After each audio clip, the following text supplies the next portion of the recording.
In this series, I'll be covering Japanese urban legends. I'll be translating directly from the source material as usual, and giving you more information which you would have likely not heard anywhere else. Don't consider this as a departure from the true scary stories. I'll keep those coming. As well as covering the popular urban legends in each video, I'll be adding a lesser known urban legend so that you'll hear something new. In a country so rich with tradition, disaster and technology, what horrors can we expect to find? I'll kick this video off with Kuchisake Onna, the slit-mouthed woman, as well as some others, but I want to hear from you. What would you like to hear next? Teke Teke, Kisaragi Station, or something else? There's a lot out there. Please consider liking, commenting and subscribing, and if you like the video, please share it with your friends, and if you dislike the video, please share it with your enemies. Anyway, with that said, let's dive in. Kuchisake Onna, exploring the identity and origin behind one of Japan's most infamous urban legends. Adults and children nationwide lived in fear of encountering this terrifying woman. Police reports were created.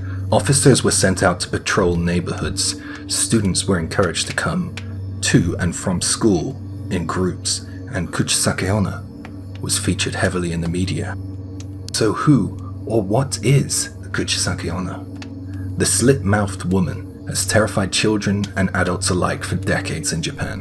Her appearance and mannerisms differ in some versions of the stories, but the basic information is as follows. She's a woman with long black hair who wears a long coat. She wears a mask and asks, "Am I beautiful?" If someone responds yes, she would then reply, "How about now?" and remove her face mask to reveal a slit-open mouth from ear to ear full of teeth.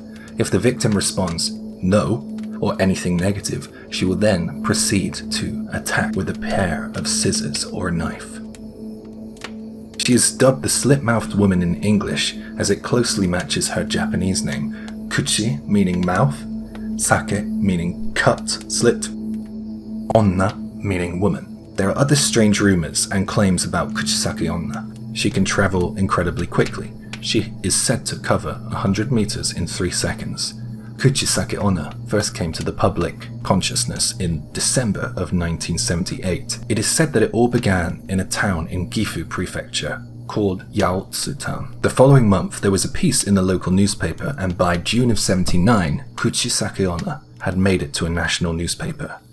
An elderly woman who owned farmland reported that while she had gone to use the outhouse on her property, she saw a woman with a huge laceration to her mouth stood in the corner of her field. She said that the sight of that woman almost caused her to faint. This was reported to have occurred in Motosu City, Gifu. So children at school shared the story and her popularity spread. Again, descriptions and mannerisms of Kuchisake Onna differed. Some say she wears a red coat, she has a sickle instead of a pair of scissors, and she won't get you if you offer her a certain type of sweet.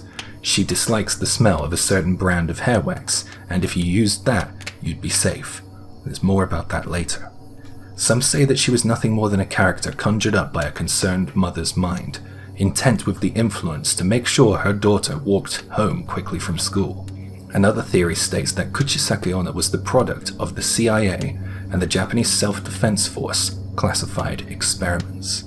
Since Gifu was a major hub for the textile industry, it meant that people from all over the country would come to work there, and when they returned to their hometowns, they likely spread the urban legend far and wide. Theories of identity. There are numerous theories, but let me give you a gist of some of the prevalent ones.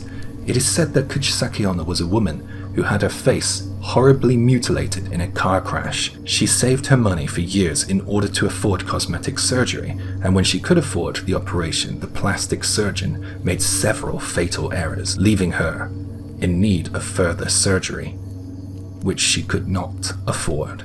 She then disappeared. It is thought that she took her own life, and her body was discovered in a body of water.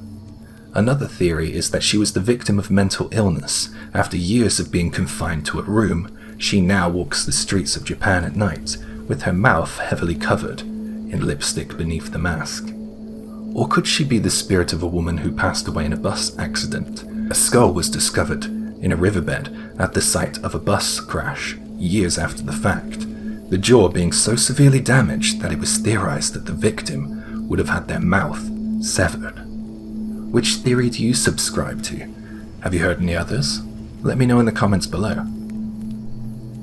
The roots of origin. Kuchisake Onna's origins can arguably be traced back to the Edo period. That's a period that spans from 1603 to 1868. The first depiction was in a book called Kaidan Ro no Tsue. Another rumor from Gifu Prefecture states that during the Farmer Rebellion of 1754, many victims of Shirotori village, now Gujo city, are still wandering the earth. Could she be a victim from that? Another rumor from Gifu next. During the Meiji period, a woman was attacked and left disfigured on a mountain pass. Her spirit wanders the wilderness to this day, dressed in white and obsessed with enacting revenge. There are differing depictions of her height, which some claim to be around 5'2". Others claim that she's over 6 foot tall. Some say she wears a bright red coat to hide the blood splatter. Others say that she wears white to proudly display the blood. There have also been mentions of red high heels and a hat. Appearance really does vary from prefecture to prefecture. Here are a few examples. In Okayama, they say that she carries a comb. In Tokyo, a red umbrella, sunglasses, and white boots. It goes on and on. Weapons can either be a sickle, a knife, scissors, a hatchet, a scalpel, or even an axe depending on where you are. Her coat conceals even more weapons apparently.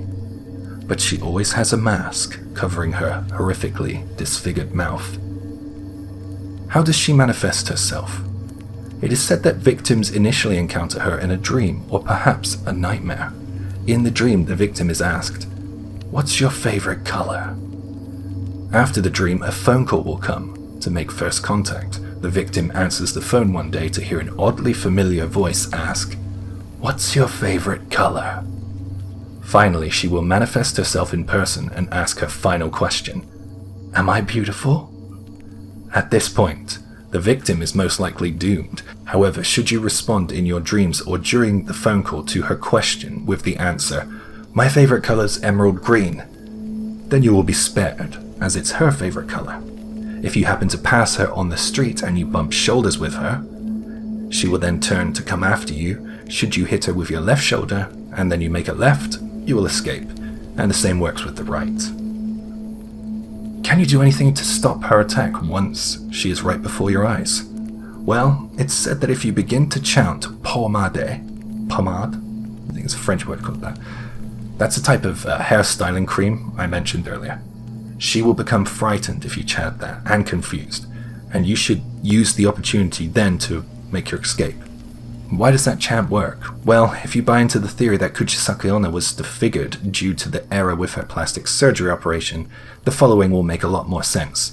Apparently, the doctors and surgeons all used this product, and it's one of the things she smelled strongly while she was waiting to go under the knife. Another option is candy. A specific tortoise shell-shaped candy is her favorite. If you have some of that on you, give it to her, might save your life. While these rumors are fun, they're likely created by imagination rather than sightings. Or were they? Because on the 21st of June 1979, a 25-year-old woman was arrested in Himeji City. She had dressed as Kuchisake Onna and was charged for violating the Firearms and Swords Act. She was caught wandering the streets, brandishing a kitchen knife. Could the slit-mouthed woman be real? I don't know, but if you want to see a fantastic depiction of her and delve further into this legend, I recommend you watch the movie Carved, 2007. The hype did eventually subside in Japan for a while after that summer of '79, but the urban legend lives on, in country and abroad.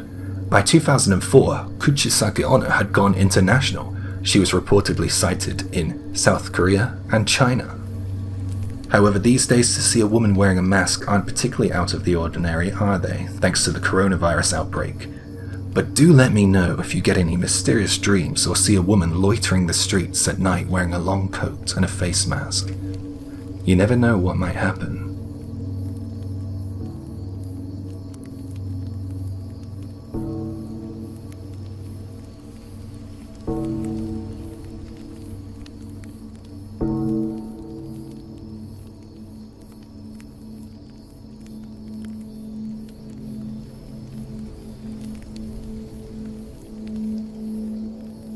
The Chuo line, which connects the Tokyo metropolitan area in the Tama region, is said to be a gold mine for the JR railway company. It pulls in a hell of a lot of revenue. If you've ever been to Tokyo, you would have likely used this line at some point or another. It also has a darker reputation. Frequent suicides occur on that line, primarily due to the high speed at which some of the trains pass through the stations on the line. Let me give you an example. In 1994, in the 8 months between April and November, as many as 26 people took their lives by leaping into the path of oncoming trains. On the 12th of October in 94, a man took his life at Shinjuku Station at around 6:30 p.m. A woman did the same near Asagaya Station at around 8 p.m. And then at 10 p.m. at the same station, the rails claimed another life. These 3 fatalities on the same day within 3.5 hours of one another was seen as extremely unusual, and thus, born of these tragedies, the theory of the cursed railway line, the Chuo line, was created. Just to put this into context further, let's compare the Chuo line with another line in the same area. In 1994, between April and September, the Yamanote line, Tokyo, had 5 cases of suicide. The Keihin Tohoku line, 4 cases, whereas the Chuo line had 17 cases. The mystery deepens when we look at a witness account. According to one witness, they noticed a young man acting strangely when he was in line to board the approaching train. He looked away, and then he looked back at the young man, and the young man now looked like an old man. He said that there was something deeply disturbing about that man, so he took a few steps back from the platform to avoid him. In his statement, he stated that he felt like he was in the presence of the devil, and that the atmosphere was very oppressive. He said that the devil came to claim the man who leapt in front of the tracks. The suicides are not biased to age, gender, or occupation. There seems to be no commonality in time, place, motive, or anything, making it difficult to find a link between these tragedies. There is one odd correlation though. Many of the people come from different areas in the country, i.e., it wasn't a localized issue.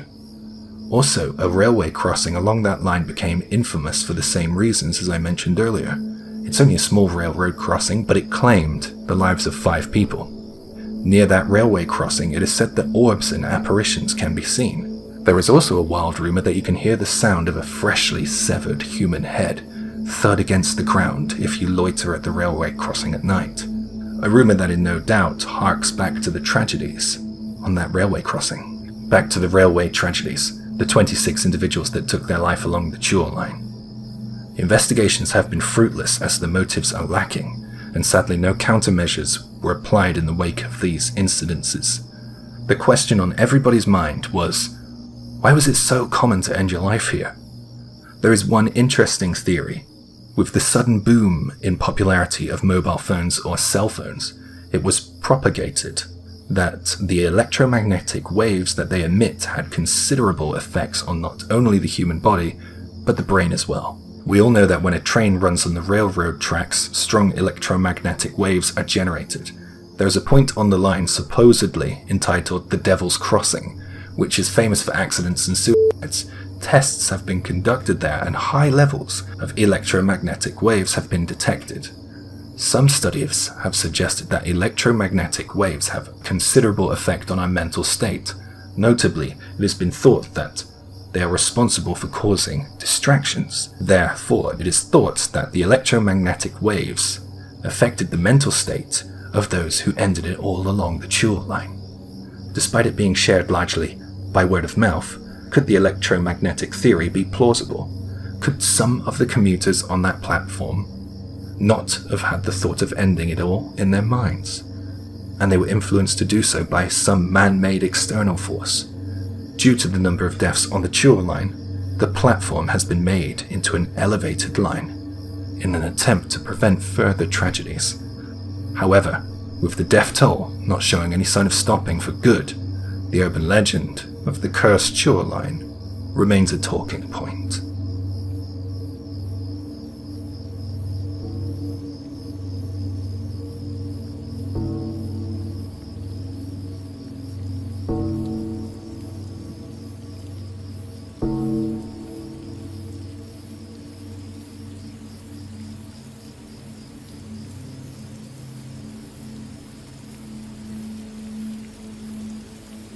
Hanako San of the Toilet is one of the most famous urban legends from Japan. It's so famous that she can sometimes be treated as a yokai, and has been the subject of many mangas, books, and animes.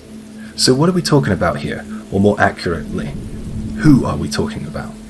Like many urban legends, the details of the origins of the legend vary depending on each account. Different versions of the story include that Hanako San is the ghost of a World War II era girl who was killed while playing hide and seek during an air raid, that she was murdered by a parent or a stranger, or that she took her own life in a school toilet. Picture the scene. You're alone in the bathrooms at school. There should be no one in there besides you, yet if you summon Hanako, you won't be alone. You'll get a reply from behind one of the stall doors. Although appearance can differ depending on location, Hanako is generally described as a young girl with a bob-style haircut, sporting a white t-shirt and a red skirt with suspenders. So how do you summon Hanako? The most common method goes like this. At school, if you go to the 3rd floor, enter the bathroom, and then knock 3 times on the 3rd stall door and ask, "Hanako, are you there?" You'll then hear a faint voice reply yes. If you open the stall door, you'll see Hanako stood there in the bathroom. She will then proceed to drag you in, presumably with enough velocity to drag you into the toilet, through the pipes, into the darkness below ground level. It is said that the urban legend began in the 1950s via an archetypal story, the third Hanako, yet the urban legend didn't truly begin to gain traction until the 80s. Through word of mouth, the legend of Hanako spread around Japan and was a hot topic at school and became prevalent in the media in the 90s. There's a rumor that you can hear Hanako's voice respond during a live TV broadcast too.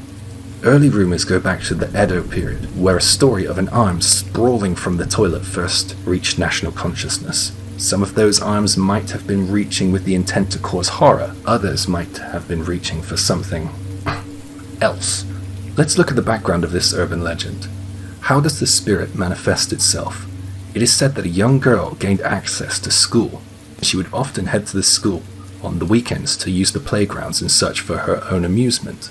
Unbeknownst to her, a predator was aware of her solo trips to the unattended school.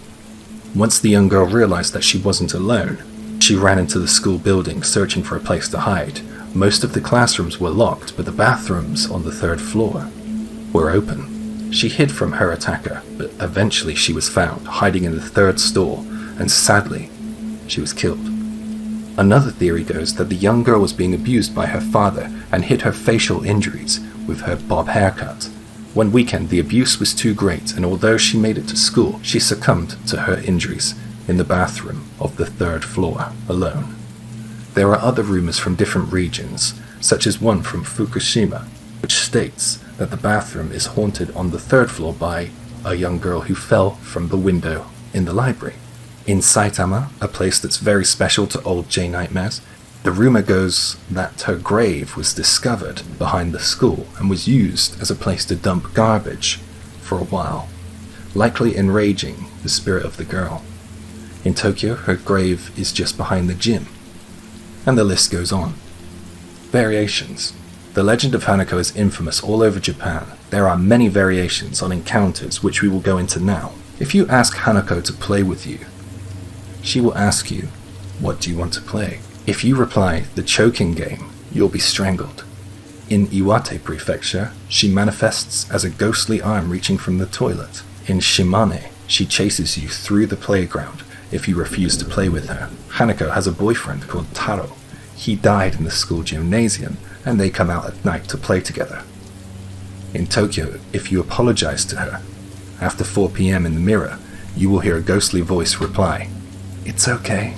By far, the most out there rumor is from Yamagata. It is said that Hanako isn't a schoolgirl, but a 3-meter-long lizard with 3 heads. One method of escaping her seems to be presenting her a test or an exam where you scored 100 marks out of 100 possible. I can't help but think that one must have been made up by a parent or a teacher. It is said that when she pulls you into the bathroom and down the sewer pipes, they lead straight to hell. So what do you think? Would you go to the 3rd floor and knock on the 3rd stall and ask Hanako to play? This reminded me of the urban legends of my school days. At my school, if you went to the school playing field at the end of the day and started shouting, "Show yourself! Show yourself!" you would see either an alien or a ghost. Our school got so carried away with it, we were ushered home quickly after the final class of the day. Was my school hiding something? Well, call me Spooky Mulder, but I think that there was an X-File there. Maybe not, though. Did your school have any creepy rumors? Let me know in the comments. I hope you enjoyed this video, and I'm looking forward to hearing from you in the comments below. If you feel like supporting the channel in an additional way, there's a link to buy me a beer in the description box below. No pressure, but I would like to take this opportunity to thank everyone who has supported me. Thanks for all the beers, you legends! More true scary stories will be coming your way. I'll see you soon.